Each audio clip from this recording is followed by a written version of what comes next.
Yo sigo siendo un adicto al tabaco total. Pienso dejarlo, mi mujer y yo tenemos ese mismo problema, pensamos dejarlo pronto, pero por ahora no estamos nada decididos, nos gusta demasiado.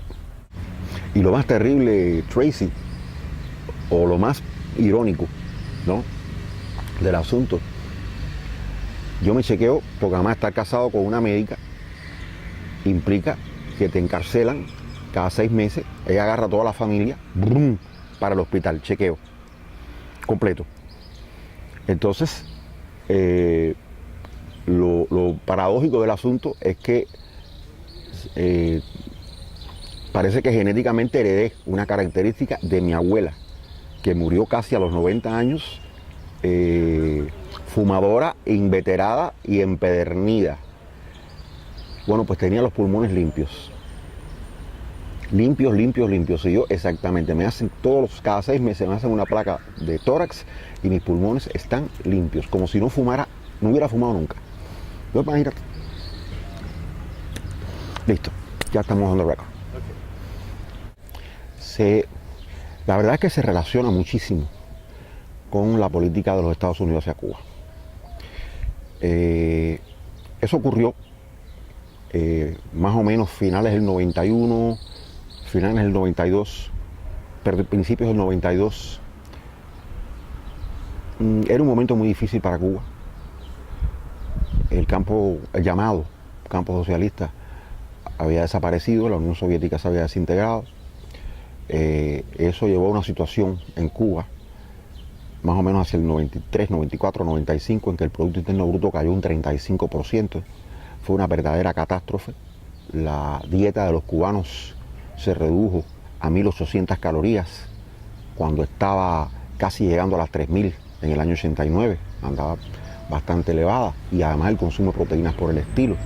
Es decir, Cuba, un país que, de la forma que fuera, había dado una solución a sus problemas alimentarios. Menciono esto muy en particular por el impacto personal que tuvo. Yo vi en aquel momento muy serias amenazas para mi país. Yo soy una persona que me identifico básicamente con el proyecto sociopolítico vigente en Cuba, pero eso no quiere decir que no tenga discrepancias. Las tengo y las publico. Además, como periodista las publico antes y después, y ahora también.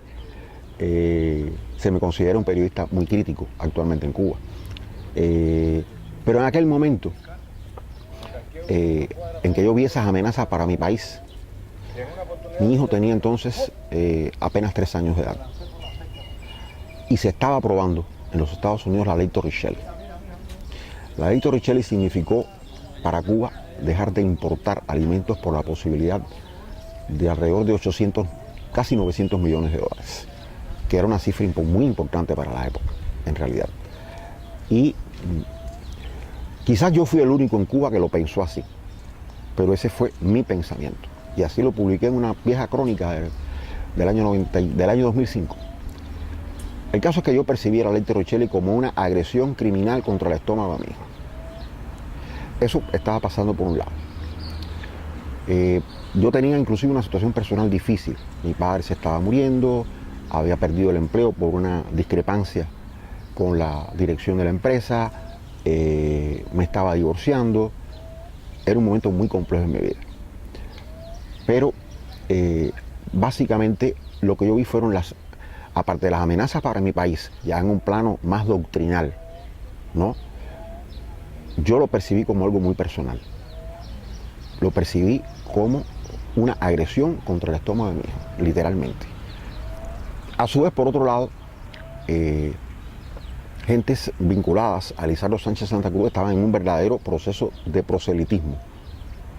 Y esto ocurrió así. O sea, una persona que yo conocía me contactó, estuvimos hablando y yo no sabía qué hacer con aquello. Así que, por lo tanto, yo provengo de una familia partidaria de la revolución, todo el mundo prácticamente. Tengo un primo que en aquella época era primer teniente de la seguridad del Estado, hoy en día es casi coronel, está en camino de ser coronel, y hablé con él y le dije, mira, me está pasando esto y no sé qué hacer. Y él me dijo, bueno, yo tampoco, porque el área, esa no es mi especialidad, Pero bueno, lo que podemos hacer es algo. Haz un informe sobre lo que te está pasando, porque era un proselitismo un poco, digamos, acusado, agresivo, era curioso. Y vamos a ver qué hacen. Los especialistas en todas estas cuestiones, vamos a ver qué hacen. Bueno, a los 15 días de entregar el informe, literalmente me estaban enamorando para que integrara la seguridad del Estado. Y lo pensé mucho en realidad, sobre todo por los problemas personales que tenía, no por dudas, no inclusive por muchos cubanos me han dicho, si yo hubiera estado en tu lugar hubiera hecho lo mismo, otros no tanto, y esa es la verdad. Cuba es un país muy diverso, pero mucha gente me ha dicho, si yo hubiera estado en tu lugar hubiera hecho lo mismo. Y lo pensé muy cuidadosamente, porque ser un agente encubierto de la seguridad del Estado literalmente implica destruir tu vida e iniciar otra. Finalmente me decidí por la patria, me decidí por mi hijo, y por eso es que mi seudónimo dentro de la seguridad del Estado, el nombre con el cual todos me conocen, aunque sea hoy un retirado, un jubilado, es el nombre de mi hijo, Miguel. Y así empecé, muy tranquilamente, y en finales del 92 ya estaba metido en montones de líos. Fueron los días en que varias personalidades asociadas al gobierno, como Álvaro Prendes, como Carlos Goycochea, en aquellos momentos lejanos, esas personas se incorporaron a la disidencia, a la llamada disidencia, y yo estaba metido en ese problema para empezar. Y así empezó la historia, que duró 11 años. Mira, yo creo que la mejor forma que he encontrado para describir esa motivación fue la que le dije a mi actual compañera, a mi actual esposa, que nos conocíamos de 30 años. O sea, nos vimos 30 años atrás, o más de 30 años atrás ya, y más o menos por poco somos novios. Dejamos de vernos durante 30 años, nos encontramos en el 2006 y entonces en el 2007 finalmente pasó lo que tenía que pasar y ya estamos en ese tiempo. Ella en aquel momento me preguntó que cómo a mí se me había ocurrido la idea de ingresar a la seguridad, y yo le dije con toda honestidad, mira, a mí en el año 92 me dio un ataque de patriotismo. Yo sentí a mi país amenazado, a mi hijo amenazado, y después el que se baje del carro, el que abandone esa batalla, es un cobarde. Empleé una palabra mucho más fuerte, pero cobarde vale bien. Es una buena palabra para televisión, por ejemplo. O sea, había esa cosa. Yo sentí a mi país muy amenazado por los Estados Unidos, muy amenazado. Y particularmente el hecho de que Cuba hubiera sido privada por los Estados Unidos de la posibilidad de importar aquella cifra tan importante de alimentos en aquel momento, y no estoy ocultando las inmensas eficiencias que tenía y tiene la agricultura cubana, pero era una posibilidad que se le privaba a mi país, era una injerencia terrible en los asuntos internos de mi país. Eso fue lo que me motivó, porque lo percibí como esto va a ser muy serio para mi hijo. Los padres de aquella época pasamos, como decimos en Cuba, el Niágara en bicicleta para poder alimentar a nuestros hijos. Insisto, quizás sea el único en Cuba que lo vio así, pero yo lo vi así. Bueno, a partir del 95, en que yo comencé más o menos el 95, en que comencé a ser financiado por el gobierno de los Estados Unidos en tanto que periodista independiente, sí. Yo llegué a tener, en mi mejor momento, yo no bajaba de $250 mensuales. Estoy hablando del 2002-2003. Para la época era aproximadamente 10-13 veces el salario de mi esposa, que es una especialista de primer grado en psiquiatría, y ya lo era entonces. O sea, efectivamente mi economía mejoró ostensiblemente, pero era financiada por el gobierno de los Estados Unidos. Ahora hay mucha información, fundamentalmente son dineros que vienen a través de la ley Helms-Burton, que vienen a través de la Agencia Internacional para el Desarrollo de Estados Unidos, que vienen a través de la Junta de la National Endowment for Democracy, y son dineros que se dan al amparo de la ley Helms-Burton y que tienen como objetivo específico y claro y enunciado, derrocar la actual organización política de la sociedad cubana, con la cual usted puede estar o no de acuerdo. Eso está claro, eso no se discute, pero sencillamente es una injerencia interna tremenda, es una injerencia externa tremenda en los asuntos de un país. No, nunca tuve que entregar nada. De lo que tanto yo como mis compañeros de aquel grupo de 12 nos enorgullecemos es justamente de que no solo no teníamos que entregar nada, sino que nunca recibimos nada del Estado. O sea, en la historia de las luchas por la independencia de Cuba y en la propia historia del ejército rebelde, siempre existió un principio: las armas se le arrebatan al enemigo. Y ese principio está vigente. Ese principio está vigente. Y entonces uno de nuestros orgullos como agentes de la seguridad es que nosotros no le costamos un centavo al Estado. Vivimos del dinero de nuestro enemigo, de nuestro adversario. Es uno de los orgullos del grupo de los 12 específicamente. Nunca reclamamos un dinero. Si en algún momento hicimos aportes, fueron aportes de manera estrictamente voluntaria y no necesariamente representaron dinero, representaron quizás medios, quizás medicinas. Tengo un jefe que nos queremos mucho, o tuvo un jefe que nos queremos mucho, y al cual yo le conseguí la medicina para que su esposa superara un problema de fertilidad, y él dice: bueno, te debo los 2 mulaticos que tengo. Y esas cosas pasaron, pero no, nunca se nos pidió nada, nunca se nos dio nada. Partíamos de ese principio: las armas se las arrebatan al enemigo, en este caso era el dinero. No, me las enviaron de Estados Unidos. Aproveché mis relaciones, eran vitaminas, creo que era un complejo de vitamina E, vitamina C. Era un momento muy crítico en Cuba, estoy hablando del 96, 97 quizás, y la esposa se le presentó ese problema. Él lo conversó conmigo a nivel amistoso, porque éramos amigos ya. Tuvimos una relación muy estrecha durante largos años y nos debemos mucho, fuimos grandes amigos, somos grandes amigos. Ahora es un alto jefe en la seguridad, él. Y sencillamente se dio aquello. Yo, con la mayor naturalidad del mundo, pues le conseguí las vitaminas, como por ejemplo regalé muchas medicinas a vecinos o cosas así que pasaban también. Eso ocurrió.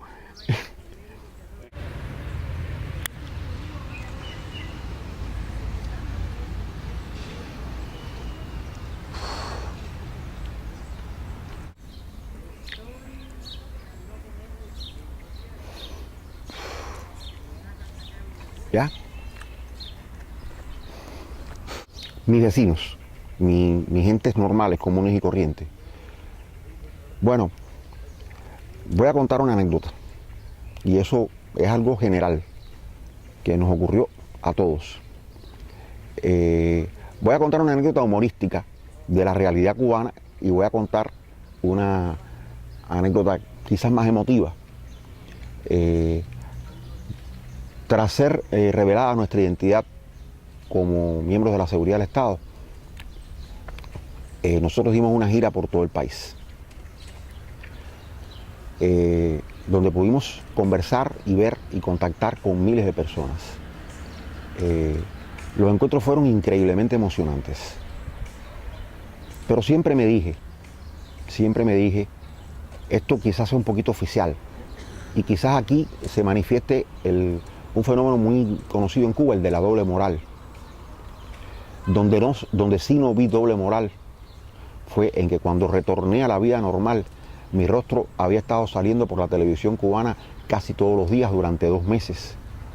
Por lo tanto, mucha gente me conocía, mucha gente de la calle, muchos desconocidos. Era un rostro conocido que estaba caminando tranquilamente por las calles de La Habana, y me ocurrió que si iba a planificar, si iba a hacer una salida, digamos, por ejemplo, 3 horas, porque iba a la tienda o iba a visitar a mi madre, cualquier cosa de esas, y salí a la calle y estaba pensando: bueno, voy a estar fuera 3 horas, yo tenía que planificar 6, porque la gente literalmente no me dejaba caminar por las calles. Eran montones de desconocidos que se me acercaban: gracias, felicidades, gracias, felicidades, gracias, felicidades. No me dejaban caminar.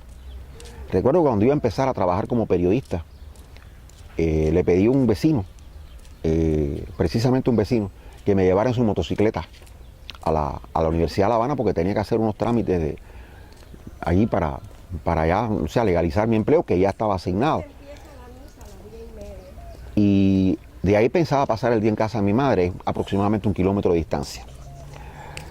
Demoré 3 horas en llegar a mi casa. Y es apenas 1 kilómetro. Y eso estuvo así 6, 7, 8 meses, se mantuvo a lo largo del tiempo y aún me ocurre. Muy espaciadamente, porque yo he elegido hacer un periodismo tranquilo en mi casa, que me da precisamente la oportunidad de disfrutar un poco del anonimato y de la privacidad, que me gusta mucho. Y así todo, por ejemplo, en mi barrio soy una persona muy popular. Y la gente sigue siendo mis amigos, y, o sea, yo diría que más bien antes respetaban la posición que yo tenía, aunque no la compartieran. Al saberse la verdad, me convertí en algo como un héroe popular durante todo un tiempo. Y pensé en las estrellas de cine. Y dice, bueno, ahora comprendo por qué llevan escolta, por qué les pasa esto, y efectivamente me pasó eso. Y ya otra anécdota un poco más humorística, ¿no? Que da 2 planos de la realidad. Yo vivía entonces en un pasillo. Eso era un apartamento en interiores y el apartamento mío era el penúltimo. Este era un lugar muy visitado por vendedores informales que vendían dulces, vendían leche, vendían 20 cosas y yo era su cliente. Cuando yo llegué de esta gira por todo el país, al segundo o tercer día me llamó la atención que nadie había tocado la puerta, como no fueran los vecinos. Así que le pregunté a la vecina más inmediata, oye, ¿qué está pasando que no vienen los vendedores? Y me dice ella, no, sí están viniendo, pero tienen miedo contigo. Y yo, ok. Fui a mi máquina, a mi computadora, imprimí un cartel, lo puse en la puerta de mi casa y a la media hora me estaban tocando a la puerta. Era un vendedor de dulces que yo le compraba mucho y que me dijo, coño compadre, menos mal que lo avisaste. Y porque imagínate, estábamos preocupados, ¿no? ¿Y qué decía el cartel?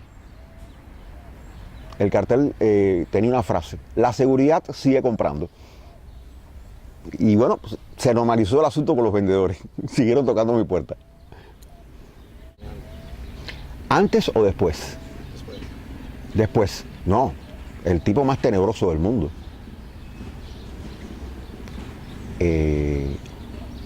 Incluso me da risa porque un poco como que me ven como el gran autor de las condenas a los 75, lo cual es completamente falso. Y bueno, sí hubo un gran rechazo, pero ese no es mi asunto, ese es asunto de ellos. Actualmente no ocurre tanto así.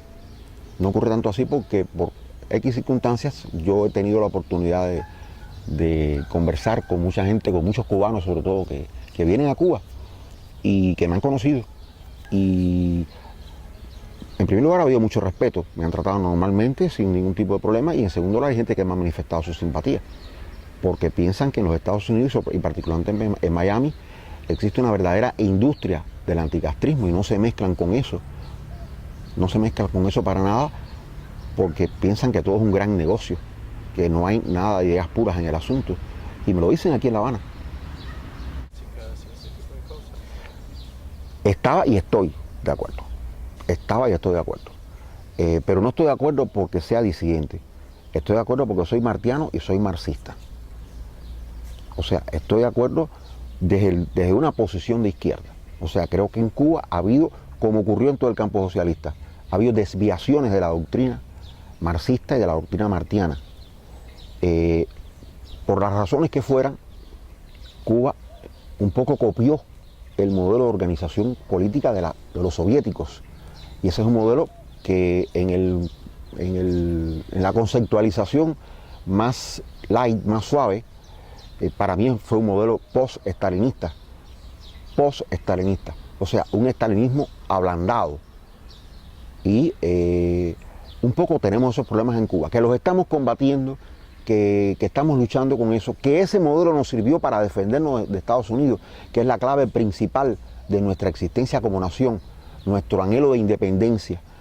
y nuestro imperialismo, que nos permitan hasta pelearnos entre nosotros sin que nadie se meta, porque somos una familia, los cubanos somos una inmensa familia y lo seguimos siendo pese al prácticamente millón de emigrados que hay fuera del país.